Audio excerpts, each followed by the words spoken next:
Regresamos hoy, amigo oyente, al libro profético de Isaías. Nos encontramos en la sección que llamaríamos la línea divisoria de este libro, y nos encontramos en la sección histórica que comenzó allá con el capítulo 36 y continuará hasta el capítulo 39. En lo que hemos observado anteriormente en los capítulos 1 hasta el 35, se destaca el tema del gobierno. Cuando lleguemos al otro lado de esta división, nos encontraremos en la zona soleada de las montañas, digamos, y no en el lado oscuro. Allí tendremos la gracia de Dios. Ahora estamos considerando una sección muy importante, y como hemos dicho, la historia aquí es un poco diferente de la historia del hombre o de la historia secular en el día de hoy.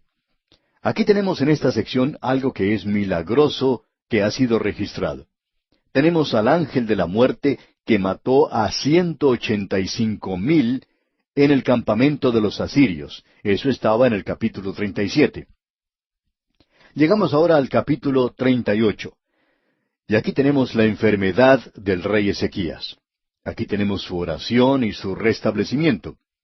Vimos en nuestro programa anterior y señalamos la diferencia que existe entre aquel día, que se refiere al período de la gran tribulación, y el milenio, y que en este versículo se nos dice en aquellos días, y eso se refiere a la época de Ezequías. El versículo 1 dice, en aquellos días Ezequías se enfermó de muerte, y vino a él el profeta Isaías, hijo de Amós, y le dijo, Jehová dice así, ordena tu casa, porque morirás y no vivirás.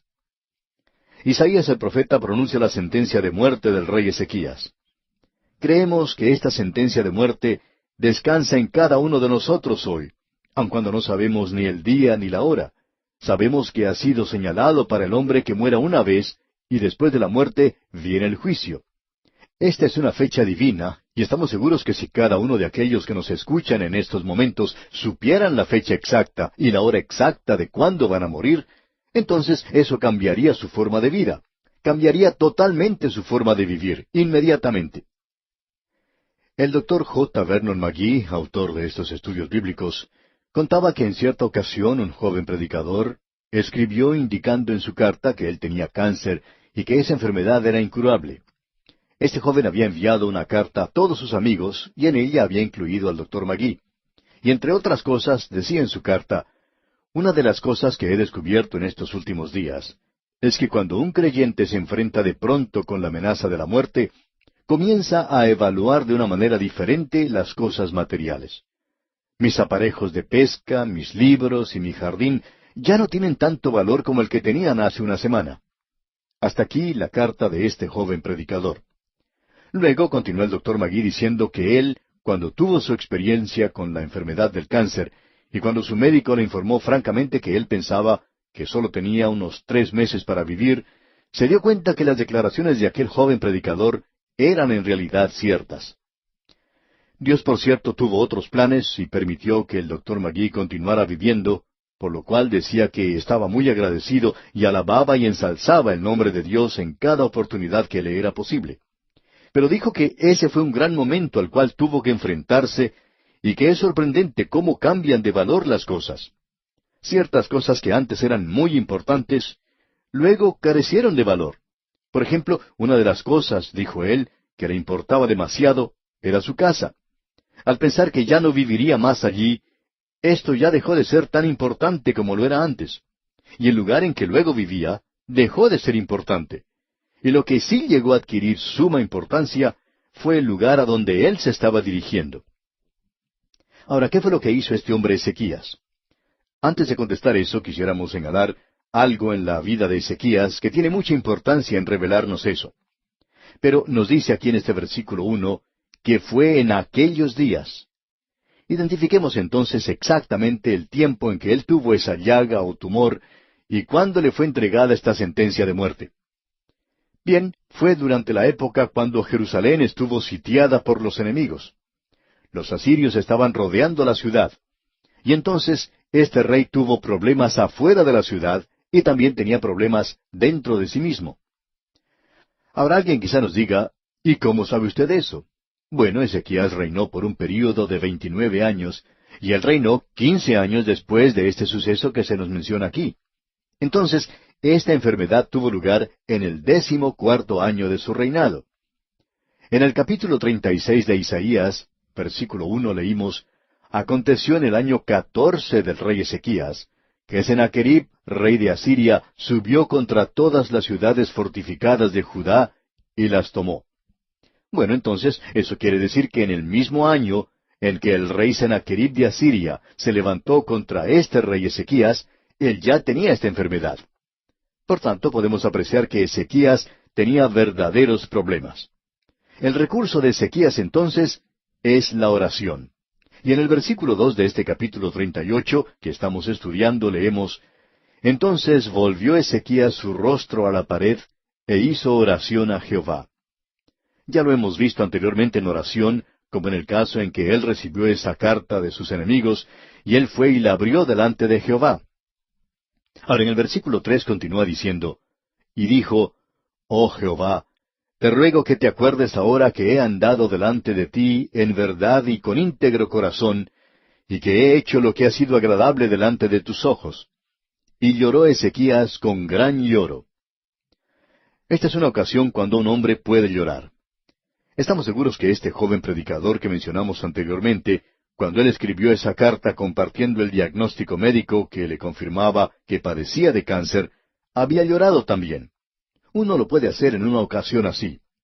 Ezequías entonces oró a Jehová, y basándose en lo que había sido su vida, y en aquel día cuando bajo el Antiguo Testamento se gobernaba o guiaba a la gente con la ley de Moisés, este hombre tenía una reputación muy buena ante Dios.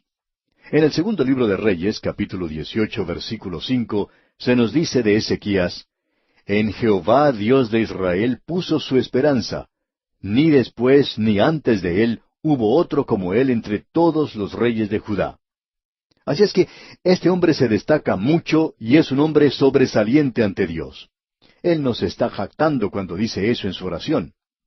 Ahora Dios escucha su oración y leemos en los versículos 4 y 5: Entonces vino palabra de Jehová a Isaías diciendo: Ve y di a Ezequías: Jehová Dios de David tu padre dice así: He oído tu oración y visto tus lágrimas. He aquí que yo añado a tus días 15 años. Ahora Dios escuchó y respondió a su oración, y lo hizo por amor a David, según se nos dice aquí, por amor a David tu padre. Bueno, esa no es la base por la cual Dios escucha y contesta nuestras oraciones en el presente. El Señor Jesucristo dijo lo siguiente allá en el capítulo 16 del Evangelio según San Juan, versículos 23 y 24. En aquel día no me preguntaréis nada. De cierto os digo, que todo cuanto pidiereis al Padre en mi nombre, os lo dará. Hasta ahora nada habéis pedido en mi nombre. Pedid y recibiréis, para que vuestro gozo sea cumplido. En el día de hoy nosotros podemos ir ante Dios en el nombre de Jesucristo, y debemos ir en oración ante nuestro Padre Celestial. Y si lo que decimos está de acuerdo a su voluntad, si eso complace al Señor Jesucristo, si es en su nombre, entonces Él oirá y responderá a nuestra oración. Amigo oyente, una oración en el nombre del Señor Jesucristo no es necesariamente agregando simplemente su nombre al final de la oración, en el nombre de Jesucristo. Sin embargo, creemos que debe estar allí. No nos gusta en realidad escuchar oraciones como las del día presente, pronunciada por hombres buenos, que simplemente finalizan la oración de forma abrupta. Ellos simplemente dicen amén. Algunas personas dicen que no tienen tiempo de unir sus manos y cerrar sus ojos cuando comenzamos a orar en nuestro programa. Sin embargo, cuando escuchamos esta otra clase de gente orar, no podemos abrir nuestros ojos a tiempo. Ellos ya están haciendo otra cosa.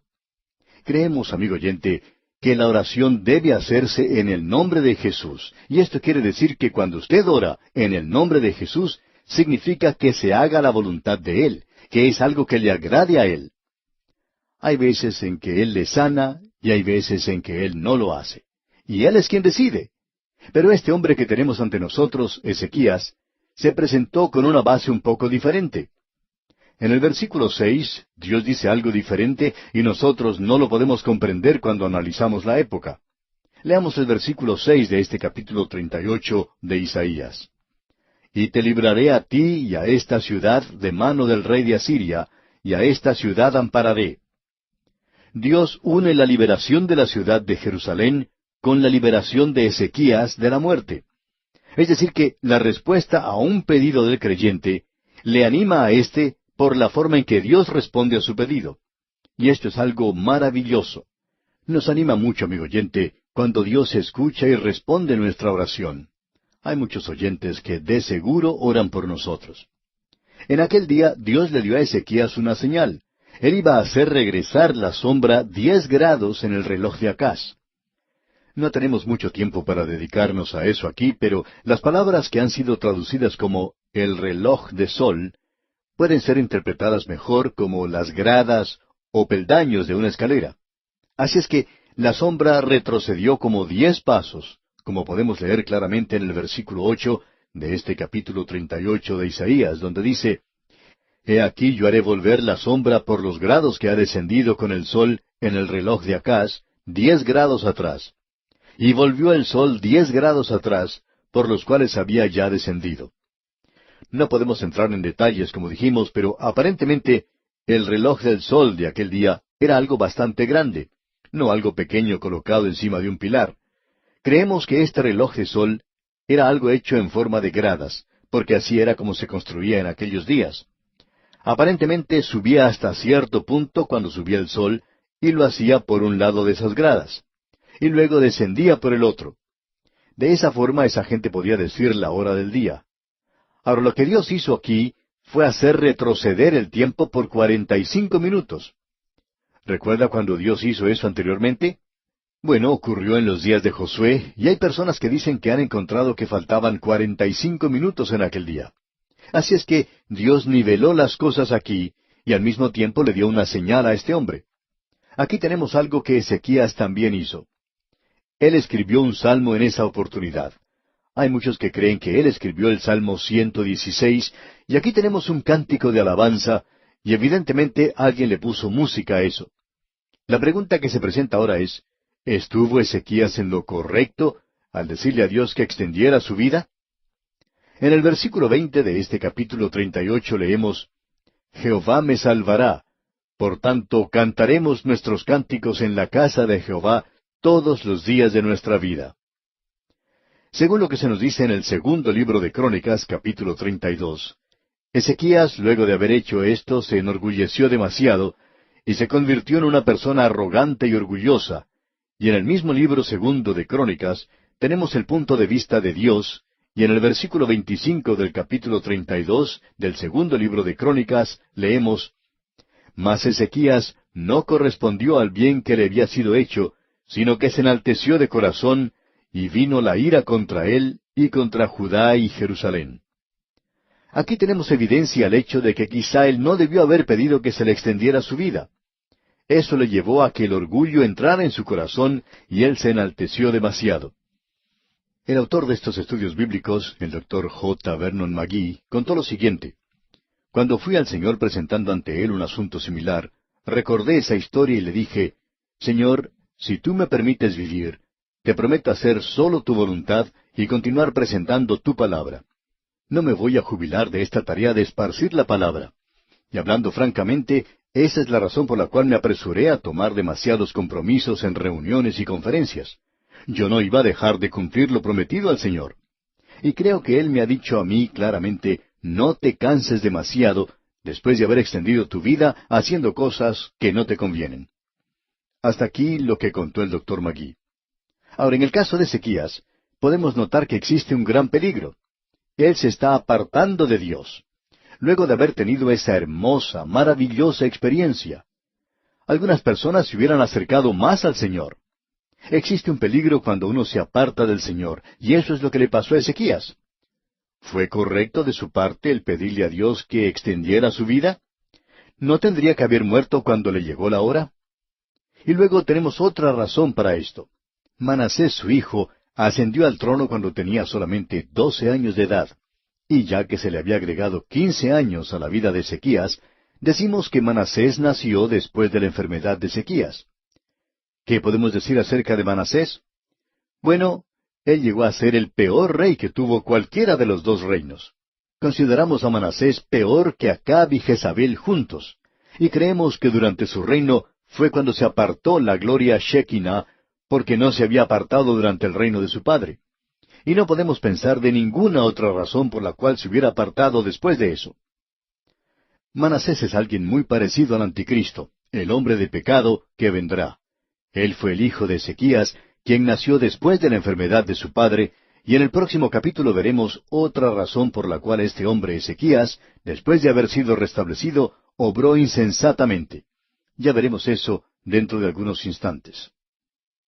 Ahora, ¿cómo sanó Dios a Ezequías? ¿Hizo algo milagroso? ¿Dijo algunas palabras que no se entendían? ¿Le dijo a Isaías que orara sobre él? ¿Ezequías cayó de espaldas? ¿O le puso la mano encima de una manera dura? No, amigo oyente, Isaías no hizo nada de eso. Notemos lo que Isaías dice que se debería hacer. Leamos el versículo 21. Y había dicho a Isaías, tomen masa de higos y pónganla en la llaga y sanará. Hay otras cosas que Santiago dijo que se podían hacer. El apóstol Santiago dijo que los ancianos podían ir y ungir a la persona con aceite, y ese ungimiento no es religioso ni ceremonial. Ese aceite es para sanidad. Eso es medicinal, y luego él dijo, oremos. Así es que lo que el Señor dijo por medio de Isaías y lo que Él dijo por medio de Santiago es lo mismo. Él dice, lo que uno tiene que hacer cuando se enferma es orar y llamar al médico. Eso es lo que se debe hacer. Así es como se nos dice aquí. Y llegamos ahora al capítulo 39 de Isaías, y aquí leemos acerca de la insensatez de Ezequías, y no hay mejor forma de llamar a este capítulo que esta. Ocurre algo tremendo aquí, y es la transferencia del poder de Asiria a Babilonia. Vamos a ver esto también. Leamos pues el primer versículo de este capítulo 39 de Isaías. En aquel tiempo, Merodac Baladán, hijo de Baladán, rey de Babilonia, envió cartas y presentes a Ezequías, porque supo que había estado enfermo y que había convalecido. Lo que tenemos aquí es interesante. Merodac Baladán significa el rebelde, no del Señor, porque Merodac significa el rebelde y Baladán significa no del Señor. Así es que tenemos como antepasado de este rey a Nimrod, el fundador de Babilonia, y a Satanás, que es el verdadero rebelde contra Dios. Él es el Dios de este mundo, y ese hombre se acerca ahora alabando, halagando al rey. Estos embajadores fueron enviados por su rey y llevaron una carta, y en ella se alababa mucho a Ezequías. Ellos decían, bueno, el rey de Babilonia está muy preocupado acerca de su salud, así es que él envió estos regalos para que se regocije.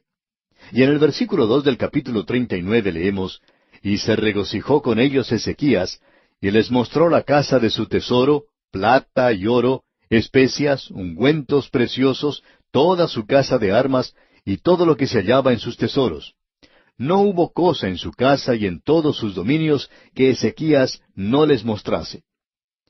Ezequías poseía muchas de las riquezas que el rey Salomón y David habían juntado, y se nos dice allá en el segundo libro de Crónicas, capítulo 32, versículo 27 y 28, lo siguiente.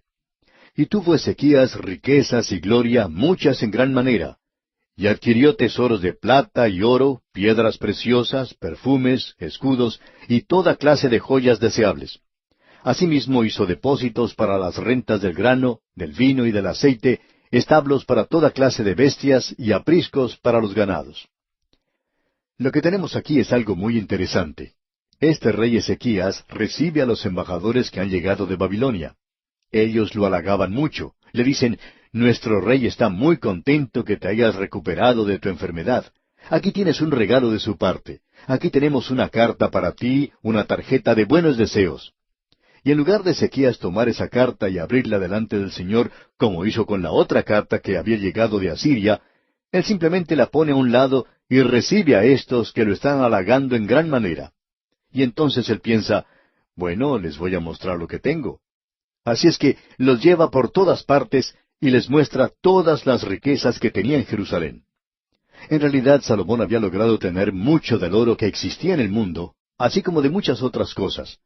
Allí estaba, guardado en Jerusalén, y Ezequías muestra su insensatez ante estos embajadores.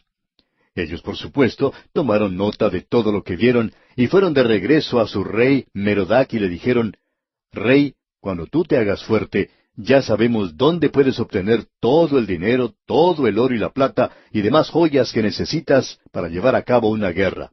Se encuentra allí en Jerusalén. Así es que Ezequías cometió una gran equivocación porque Isaías oyó lo que había sucedido. Y en el versículo 3 de este capítulo 39 que estamos estudiando, encontramos lo siguiente. Entonces el profeta Isaías vino al rey Ezequías y le dijo, ¿Qué dicen estos hombres y de dónde han venido a ti? Y Ezequías respondió, De tierra muy lejana han venido a mí, de Babilonia. Y Ezequías dice, ¿no es eso maravilloso? Pero eso no fue lo que dijo Isaías. Los versículos 5 y 6 nos revelan la actitud de Isaías. Entonces dijo Isaías a Ezequías, Oye palabra de Jehová de los ejércitos. He aquí vienen días en que será llevado a Babilonia todo lo que hay en tu casa, y lo que tus padres han atesorado hasta hoy. Ninguna cosa quedará, dice Jehová. Vemos pues que este hombre Ezequías obró insensatamente. Él nunca debió haber hecho eso. Y entonces él pregunta, ¿cuándo ocurrirá eso? Isaías le contesta, no tendrá lugar mientras tú estés con vida. Y luego ese hombre Ezequías dice una cosa muy extraña. Bueno, me alegro que no va a tener lugar mientras yo esté vivo. Pero, ¿qué acerca de sus hijos y de sus nietos? Porque esto tuvo lugar en sus días, digamos de paso, y se cumplió literalmente. Ahora, ¿fue bueno para Ezequías el que se añadiera 15 años a su vida? Creemos, amigo oyente, que no lo fue. Él obró insensatamente. Durante esos 15 años ocurrieron 3 cosas terribles.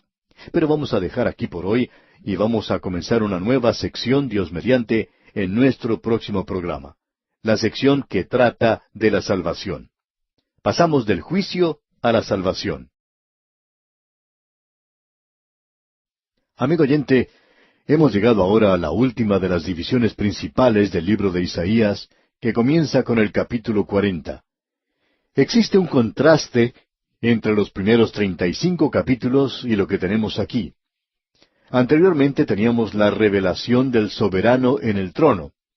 Ahora tenemos la revelación del Salvador en el lugar del sufrimiento. Ya vimos la corona en el capítulo 6, y en esta sección, hasta el capítulo 53, vemos la cruz. En la primera sección teníamos el gobierno de Dios, y en esta sección tenemos la gracia de Dios. Esta sección que tenemos ante nosotros es una sección muy importante, y uno no debería considerar la primera sección sin la última. En el capítulo 40 tenemos un mensaje de consuelo de parte de Dios, el Creador, el Salvador y el Sustentador. Ahora el mensaje ha cambiado, pero el mensajero no. Aquí es donde los críticos se hacen presentes y dicen, bueno, el tema es tan diferente que debe haber 2 Isaías. Bueno, ¿por qué no tener 2 temas o cambiar un mensaje en lugar de cambiar el mensajero y tener 2 Isaías? En realidad, eso es lo que ocurre. Podríamos darle una ilustración muy sencilla, amigo oyente. Por ejemplo, el mismo autor de estos estudios bíblicos ha escrito comentarios sobre diferentes libros de la Biblia y diferentes temas en esos libros. Por ejemplo, ha escrito un librito basado en el 2º Salmo que llama ¿A dónde va a parar este mundo? Y la respuesta es al juicio, por supuesto. Luego escribió otro librito basado en el Salmo 22, y ese es una radiografía de la cruz. Ahora, los temas son completamente diferentes, y esto ha hecho que 1 o 2 personas que han leído esos comentarios hayan dicho, ¿y cómo es que pueden escribir un libro basado en un tema y luego volverse y escribir otro de un tema que es completamente lo contrario? Bueno, amigo oyente, permítanos decirle que los Salmos 2 y 22 son completamente diferentes. De paso, digamos que fueron escritos por la misma persona, y eso no es algo fuera de lo común. Y eso es lo que tenemos en esta sección en particular, aquí en este libro de Isaías. Aun cuando el mensaje que tenemos aquí es un mensaje de consuelo y no de juicio, vamos a ver en esta sección que Dios es revelado como el Creador y el Salvador y el Sustentador. Él no será algo completamente desconocido para su pueblo. Él será un Dios muy personal y una verdadera realidad.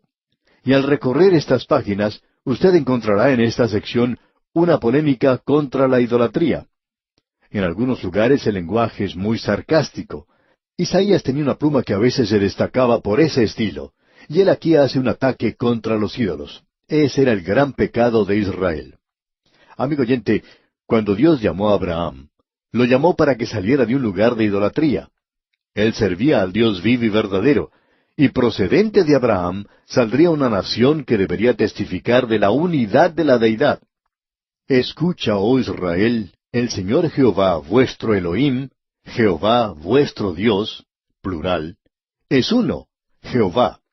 Ese era el mensaje de aquel día. La iglesia de hoy, en medio del ateísmo, no de politeísmo, debe testificar de la Trinidad. Y esta es la vida eterna, que te conozcan a ti, el único Dios verdadero, y a Jesucristo a quien has enviado. Nosotros debemos conocer a Dios el Padre, Dios el Hijo y Dios el Espíritu Santo. Y conocemos al Espíritu Santo cuando Él toma las cosas de Cristo y nos las muestra a nosotros. Bien, comencemos ahora en esta sección de Isaías. Y existe un nuevo tono aquí. Los relámpagos y los truenos del Sinaí han disminuido. Son cubiertos ahora por el maravilloso mensaje de gracia que proviene de Dios. Y en el primer versículo de este capítulo 40 de Isaías leemos, Consolaos, consolaos, pueblo mío, dice vuestro Dios. Ya no tenemos aquí los ayes que habíamos tenido anteriormente, y en la primera sección de este libro habíamos visto 6 ayes. Había unas 12 cargas o profecías, y todo eso ha sido levantado ya porque tenemos ahora aquel que lleva la carga, aquel que más adelante cumplirá con todo aquello que Isaías ha dicho en cuanto a él, y él será el que llegará a dar una invitación, venid a mí todos los que estáis trabajados y cargados, y yo os haré descansar. Él quita la carga, y aquí tenemos este consuelo. Consolaos, consolaos. Y eso es como un suspiro de anticipación que sale del palpitante corazón de Dios, y Él es el Dios de toda consolación. De eso es que nos habla el apóstol Pablo cuando nos dice allá en su segunda carta a los Corintios, capítulo 1, versículo 3, Bendito sea el Dios y Padre de nuestro Señor Jesucristo, Padre de misericordias y Dios de toda consolación, el cual nos consuela en todas nuestras tribulaciones, para que podamos también nosotros consolar a los que están en cualquier tribulación, por medio de la consolación con que nosotros somos consolados por Dios. De paso, digamos que el Espíritu Santo es llamado el Consolador. El Señor Jesucristo dijo, Y yo rogaré al Padre, y os dará otro Consolador para que esté con vosotros para siempre. Y Él es hoy el Consolador que está en este mundo. Ahora, volviendo a Isaías, leemos en el versículo 2 de este capítulo 40, Hablad al corazón de Jerusalén, decidle a voces que su tiempo es ya cumplido, que su pecado es perdonado, que doble ha recibido de la mano de Jehová por todos sus pecados. Se ha sugerido que cuando existía una deuda o hipoteca en una casa de Israel, que esto se escribía en un papel, es decir, en un documento legal, como los que tenemos hoy cuando se hace una hipoteca. En aquel día, pues, se colocaba la hipoteca en uno de los dinteles de la puerta para que todos sus vecinos, todos sus amigos, supieran que usted tenía una hipoteca en su lugar. Ahora, cuando la hipoteca era pagada, entonces se sacaba una copia de ella y se colocaba en otro dintel de la puerta. Y eso era señal de que se había pagado. Y eso es lo que se nos está diciendo aquí. Eso es lo que se quiere decir cuando se dice que ha recibido doble, que han sido perdonados, que ha sido pagado. El Señor Jesucristo pagó la deuda. Esa es la diferencia entre la forma en que Dios trataba a su pueblo y cómo nos trata a nosotros hoy. Esto es en realidad lo que separa a la cristiandad de todas las religiones paganas. El Antiguo Testamento, aun cuando estaba bajo la ley, era totalmente diferente. Todo eso se resume en la palabra propiciación. Todos los paganos, en todas sus religiones, presentan una ofrenda a su Dios para aplacarlo, y eso es lo que quiere decir propiciación. Ahora, muchas personas piensan que eso es lo que quiere decir en la Biblia. Quiere decir que uno tiene que hacer algo y que Dios está enojado, que usted tiene que hacer algo para poder obtener su favor. Los paganos siempre están haciendo eso. Los dioses de ellos siempre están enojados. Es muy difícil poder llevarse bien con ellos, y se ofenden muy fácilmente y no son muy amigables. La realidad es que el pecado del hombre le ha alienado de Dios. Pero amigo oyente, fue Dios el que hizo algo, y Dios es propicio hoy. Usted no tiene que hacer nada para ganar su favor. La propiciación es hacia Dios, y la reconciliación es hacia nosotros. Dios ha hecho todo lo que era necesario hacer. Y hoy se nos dice que debemos reconciliarnos con Dios, no que hagamos algo para obtener su favor. Eso ya ha sido logrado. Eso es lo que el Señor Jesucristo hizo por nosotros en la cruz del Calvario. Ahora esa es la palabra consuelo. Esa es la palabra de consuelo que ha sido esparcida hoy a través de todo el mundo. Y en el versículo 3 de este capítulo 40 leemos, Voz que clama en el desierto, preparad camino a Jehová, enderezad calzada en la soledad a nuestro Dios. Los 4 escritores de los Evangelios citan este versículo como que es aplicable a Juan el Bautista. Y ya que está allí citado 4 veces, nosotros no estamos preparados para argumentar en cuanto a esto. Diremos que se refiere a Juan el Bautista. Ahora en los versículos siguientes, los versículos 4 y 5 leemos, Todo valle sea alzado, y bájese todo monte y collado, y lo torcido se enderece, y lo áspero se allane, y se manifestará la gloria de Jehová, y toda carne juntamente la verá, porque la boca de Jehová ha hablado. Lucas cita eso también como que lo aplica a Juan el Bautista. Y ahora leemos en los versículos 7 y 8 de este capítulo 40 de Isaías, La hierba se seca y la flor se marchita, porque el viento de Jehová sopló en ella. Ciertamente como hierba es el pueblo. Sécase la hierba, marchítase la flor, mas la palabra del Dios nuestro permanece para siempre.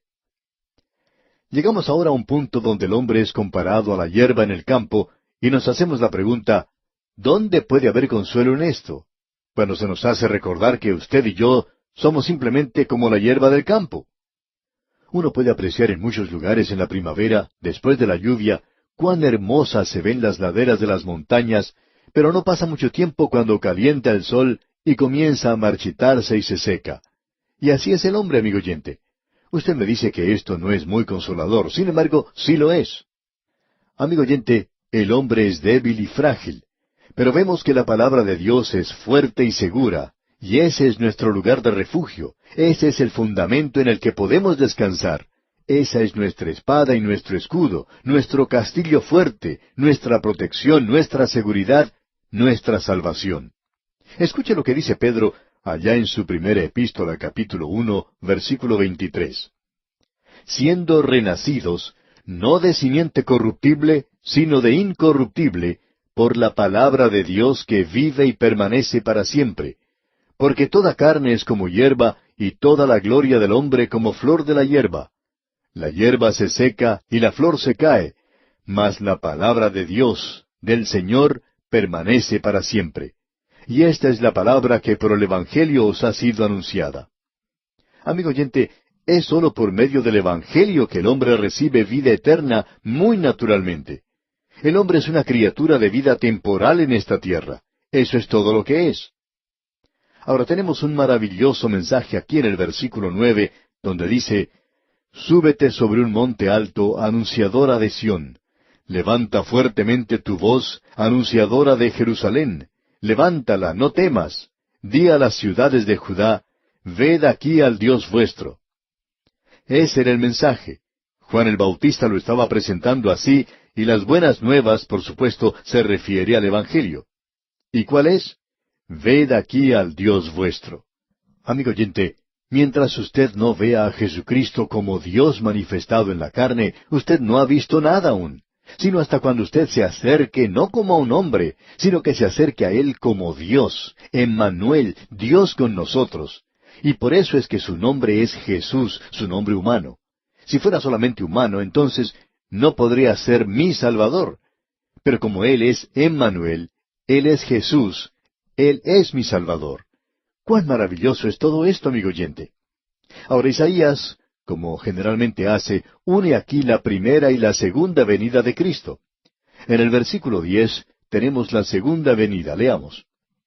He aquí que Jehová el Señor vendrá con poder, y su brazo señoreará. He aquí que su recompensa viene con él, y su paga delante de su rostro. Esto mira hacia el futuro, hacia la segunda venida. En realidad el Evangelio incluye ambas venidas de Cristo.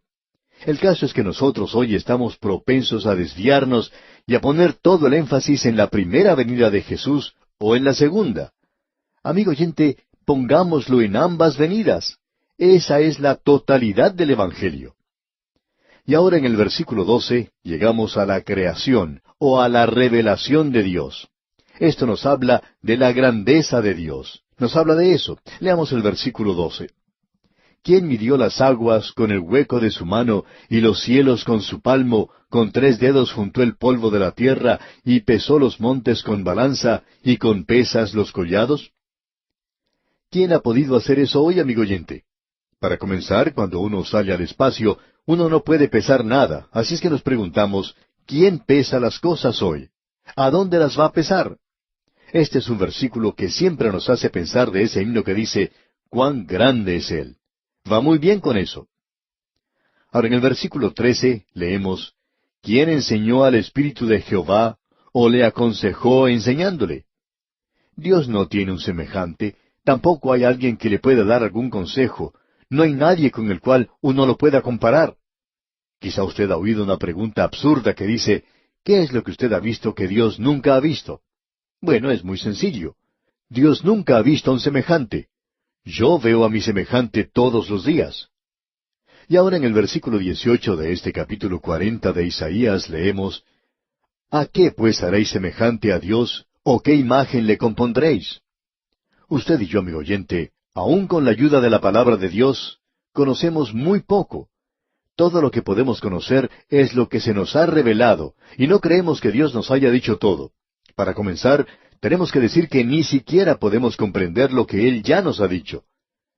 Aquí tenemos que Él está comparando, o deberíamos decir mejor, contrastando a Dios con los ídolos. ¿A qué pues haréis semejante a Dios, o qué imagen le compondréis? Usted puede mirar a su alrededor y observar algunos cuadros hoy. Personalmente no nos gustan los cuadros pintados en los cuales representan al Señor Jesucristo. Esos no son cuadros de Jesús. Quizá no nos hagamos muy populares cuando decimos esto. Uno puede encontrar estos cuadros por todas partes. Y hay algunas personas que son un poco sentimentales en cuanto a Dios. Piensan que lo que estamos diciendo es algo terrible. Pero nosotros no necesitamos cuadros de Él. Cierto filósofo escocés dijo en una oportunidad, ellos nunca piensan en pintar un cuadro de Jesús hasta cuando pierden la presencia de Él en sus corazones. Notemos ahora uno de los primeros ataques, irónicos digamos, que hace Isaías contra la idolatría. Leamos el versículo 19. El artífice prepara la imagen de talla, el platero le extiende el oro y le funde cadenas de plata. Es decir que el rico tiene un ojo muy ornamental, tiene un Dios muy rico. Sin embargo, la persona pobre tiene un ídolo crudo. Leamos el versículo 20. El pobre escoge para ofrecerle madera que no se apolille. Se busca un maestro sabio que le haga una imagen de talla que no se mueva. Así es que él talla a un Dios. Y esto es algo absurdo porque Dios dice aquí en el versículo 21, ¿no sabéis? ¿No habéis oído? ¿Nunca os lo han dicho desde el principio? ¿No habéis sido enseñados desde que la tierra se fundó? Estas son cosas absurdas. Ahora el versículo 22 dice, Él está sentado sobre el círculo de la tierra, cuyos moradores son como langostas. Él extiende los cielos como una cortina, los despliega como una tienda para morar. Ahora, ¿quién le dijo a usted, amigo oyente, que la tierra era plana? No nos gusta decirlo, pero ¿sabe usted quién fue el que enseñó que la tierra era plana? Fueron los científicos de los días de Cristóbal Colón los que enseñaron que la tierra era plana. La Biblia nunca enseñó tal cosa. Los así llamados científicos no prestaban atención a la palabra de Dios en aquel día. Y eso es lamentable porque podrían haber aprendido algo. La tierra es un círculo. Así se nos indica aquí. El Antiguo Testamento nunca enseñó que la tierra era plana. Fue la ciencia que enseñó eso en su día. Y no estamos muy seguros de que estén correctos hoy. Ahora Isaías continúa avanzando en estas secciones hablando acerca de la idolatría. Y no vamos a entrar en mucho detalle aquí. Quisiéramos ahora leer lo que dice el versículo 27. Aquí tenemos ahora la consideración como un llamado de Dios. Amigo oyente, La creación es en realidad una revelación de Dios. Y tenemos ante nosotros ese asunto de la consideración. Se llama en realidad a la consideración a la luz de todo esto que se dice aquí. Leamos ahora el versículo 27. ¿Por qué dices, oh Jacob, y hablas tú, Israel? Mi camino está escondido de Jehová, y de mi Dios pasó mi juicio. Dios conoce acerca de las dificultades y problemas de aquellos que le pertenecen. Y usted que pertenece a Él, puede ver que Él puede calmar las tormentas de la vida para usted en cualquier momento. Ahora alguien quizá diga, bueno, yo estoy en una tormenta en este momento, y Él no ha calmado esa tormenta todavía. Bien, entonces, en lugar de estar sentado llorando y comenzando a criticar a Dios, ¿por qué no comienza a observar a su alrededor y tratar de hallar cuál es la lección que Él quiere que usted aprenda? Dios no permitiría que usted pase por eso, a no ser que usted deba aprender algo. Y luego, la lección puede ser esto. Leamos el versículo 28 de este capítulo 40 de Isaías. ¿No has sabido, no has oído que el Dios eterno es Jehová, el cual creó los confines de la tierra? No desfallece ni se fatiga con cansancio, y su entendimiento no hay quien lo alcance. Y luego se nos dice en los versículos 30 y 31 de este capítulo 40 de Isaías, los muchachos se fatigan y se cansan, los jóvenes flaquean y caen, pero los que esperan a Jehová tendrán nuevas fuerzas, levantarán alas como las águilas, correrán y no se cansarán, caminarán y no se fatigarán. Aquí tenemos 3 grados de poder, y hay algunos expositores bíblicos que han comparado esto con las 3 etapas de crecimiento cristiano que usted tiene allá en la primera epístola del apóstol Juan, capítulo 2, versículos 2 al 14. Allí se menciona al nuevo creyente, al joven. Se menciona también al adulto, y luego tenemos al anciano. El joven creyente levantará alas como las águilas.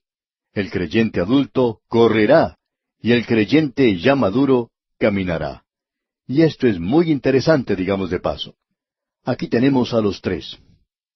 En cierta ocasión un predicador se levantó a predicar un maravilloso sermón y dijo, hermanos, esta iglesia necesita caminar. Y uno de los que estaba en el auditorio dijo, amén. El predicador continuó su mensaje y más adelante dijo, hermanos, esta iglesia necesita correr. Y esta otra persona contestaba, aleluya. Y luego el predicador dijo, hermanos, esta iglesia necesita volar. Y este otro que le escuchaba en la audiencia dijo, amén y aleluya. Luego el predicador dijo, bien, va a costar dinero el hacer que esta iglesia vuele. Y entonces esa persona en el auditorio dijo, déjela que camine, hermano, déjela que camine. Y hoy no importa dónde uno esté, si usted va a caminar con Dios a través de este mundo, creemos que este hombre tiene completa razón. Probablemente le costará algo a usted, pero Él le va a dar a usted la fuerza, no importa cuál sea su condición. Si usted necesita fuerza para caminar, Él se la dará. Si usted necesita fuerza para volar, Él también tiene eso para usted. Este capítulo es algo maravilloso realmente. El consuelo de Dios como nuestro Creador, como nuestro Salvador y como nuestro sustentador es un buen comienzo para esta última sección en este libro de Isaías. Y aquí vamos a detenernos por hoy. En nuestro próximo programa estudiaremos el capítulo 41 de este libro de Isaías y confiamos que usted, amable oyente, lea todo este capítulo que habla de la seguridad de Dios para Israel.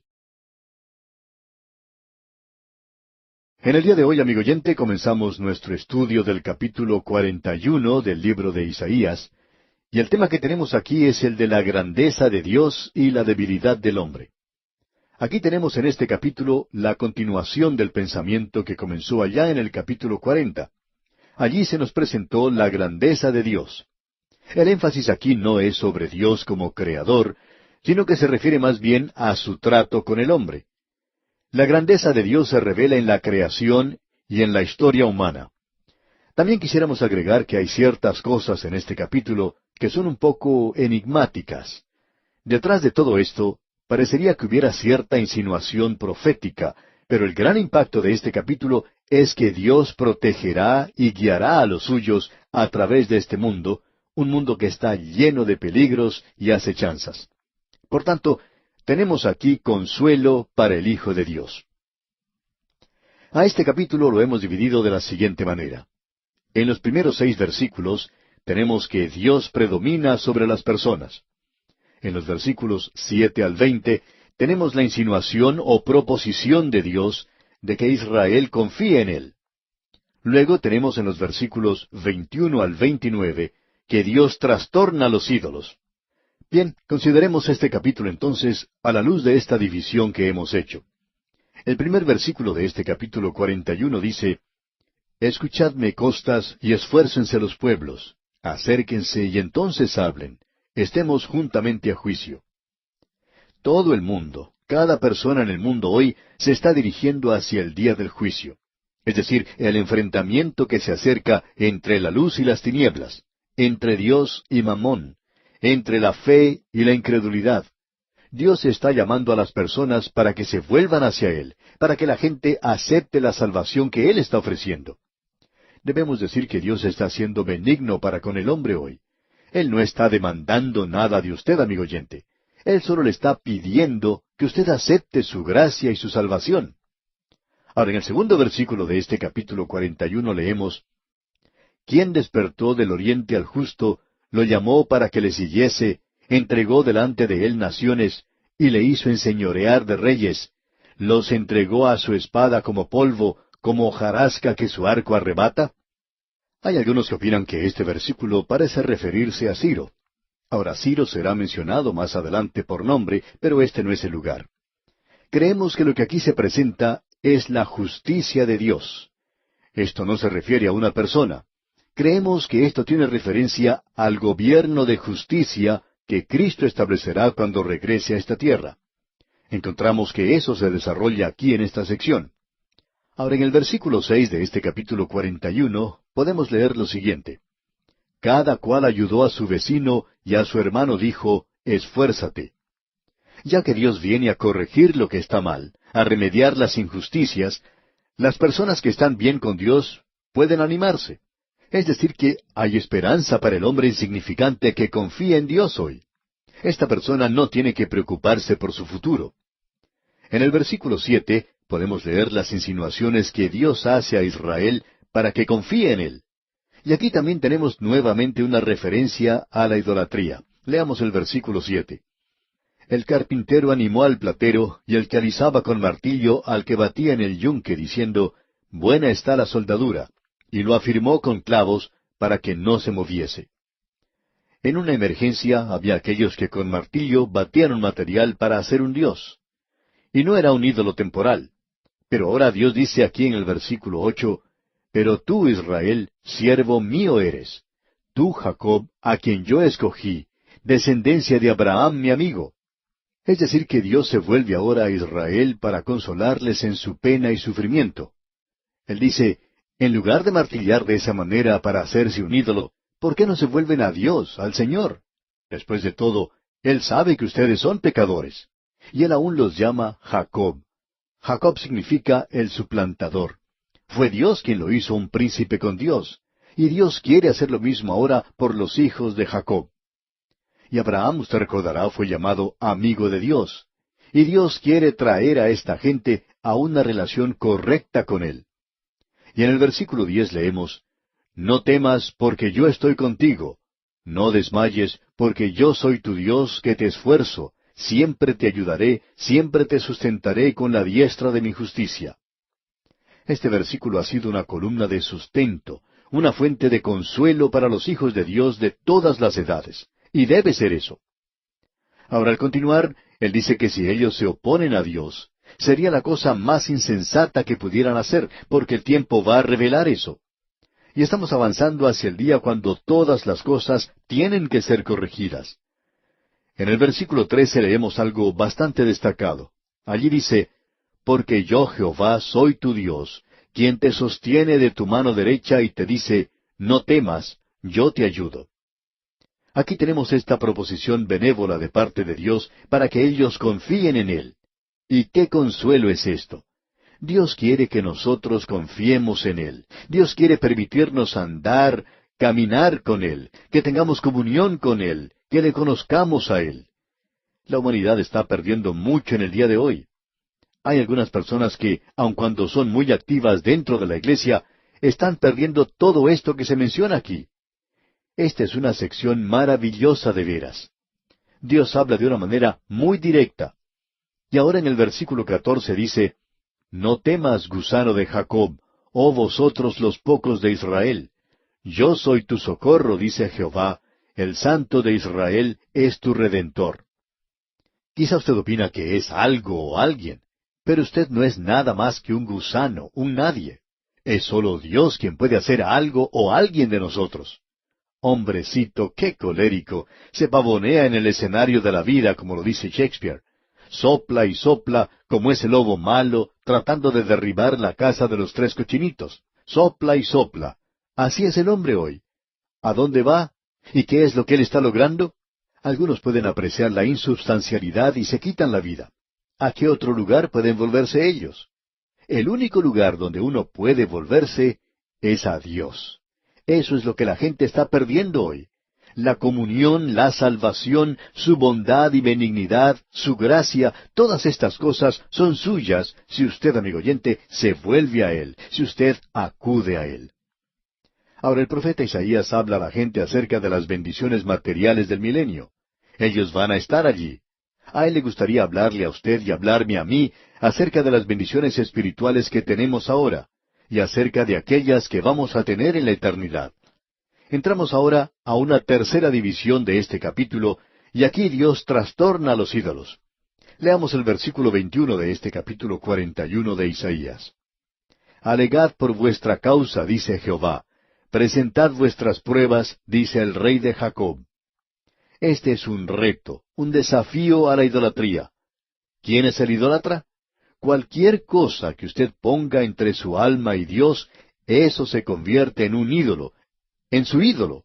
No importa lo que usted diga. A cualquier cosa a la que usted le esté dedicando su tiempo, su energía, y hasta puede ser a la religión misma.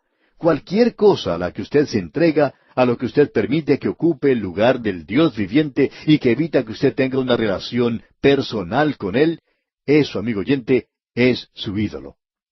Para comenzar, nos podríamos preguntar, ¿qué es lo que pueden hacer los ídolos? ¿Pueden explicar el origen del universo?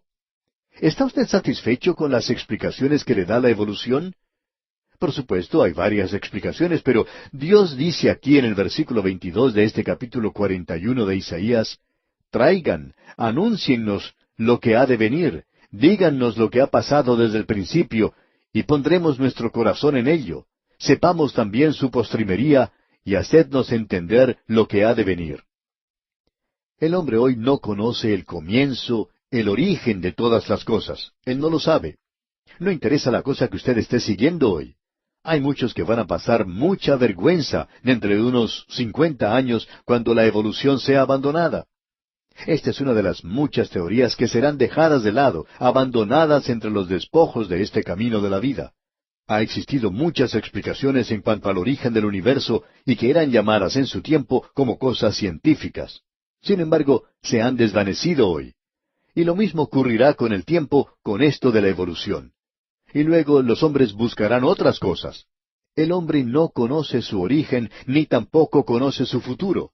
El hombre es una criatura ignorante de veras.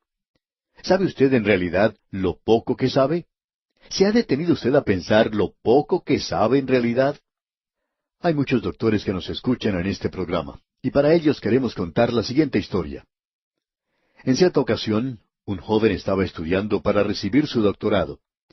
Entendemos que él recibió su doctorado, pero él estaba basando sus estudios para obtener ese grado en el gran tema del ojo del mosquito. ¿No le parece eso algo realmente fascinante?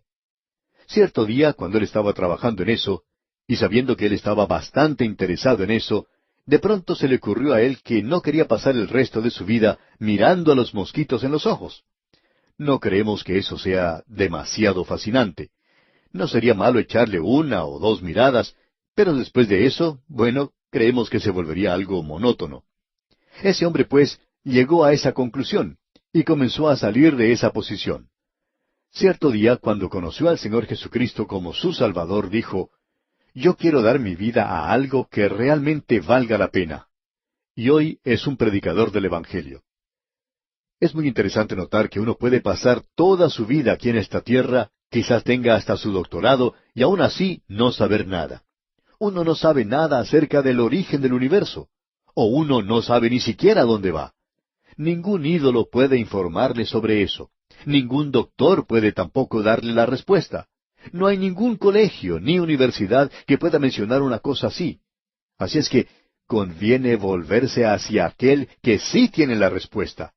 Esto no quiere decir que Él le dará todas las respuestas, pero es muy bueno saber que Él sí conoce todas las respuestas. Hay un lema que es muy interesante, y creemos que podría aplicarse a lo que estamos hablando ahora. Dice, próximo al saber, se encuentra el saber dónde encontrarlo. Hay muchas cosas que yo no sé, pero quiero decir lo siguiente. Sé quién sí sabe todo, y yo puedo recibir las respuestas de parte de Él. Ahora hay muchas cosas que Él no me ha permitido saber. Bueno, volviendo a este capítulo 41 de Isaías que estamos estudiando, leamos el versículo 24. He aquí que vosotros sois nada, y vuestras obras vanidad. Abominación es el que os escogió. El hombre no puede explicar su pasado, y tampoco conoce su futuro aparte de Dios, como hemos dicho. Eso hace que todos los esfuerzos del hombre hoy, que son aparte de Dios, lleguen a ser una cosa completamente vacía.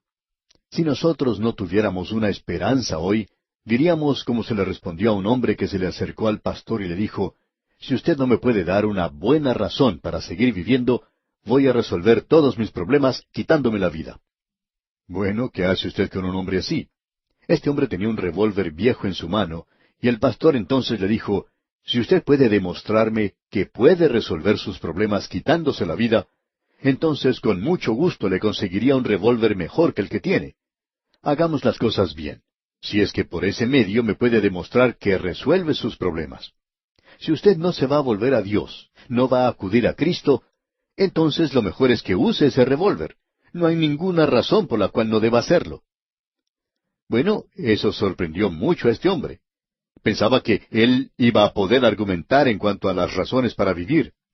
Y uno no puede discutir en cuanto a eso, amigo oyente.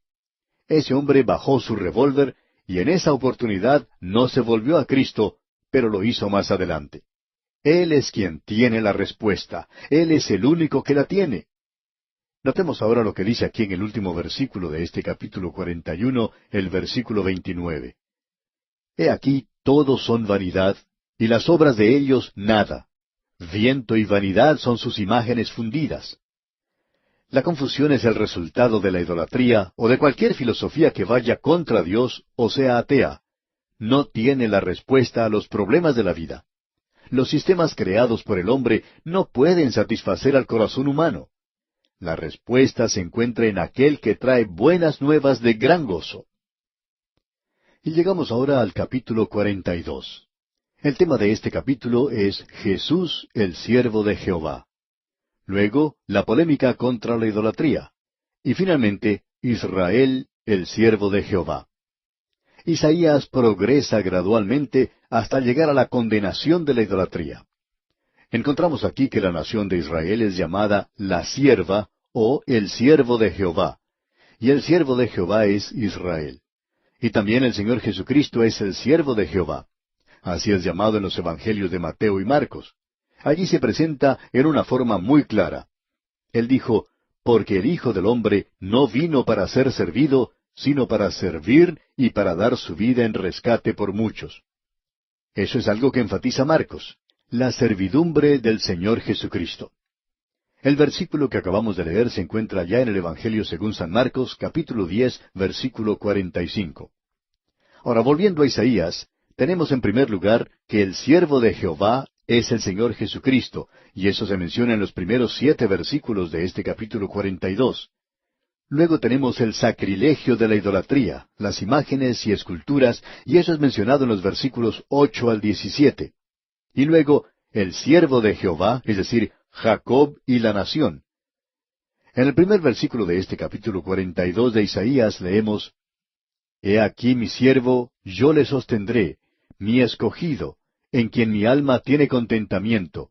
He puesto sobre él mi espíritu, él traerá justicia a las naciones. Este es un llamado para considerar al Señor Jesucristo y se aplica a su persona.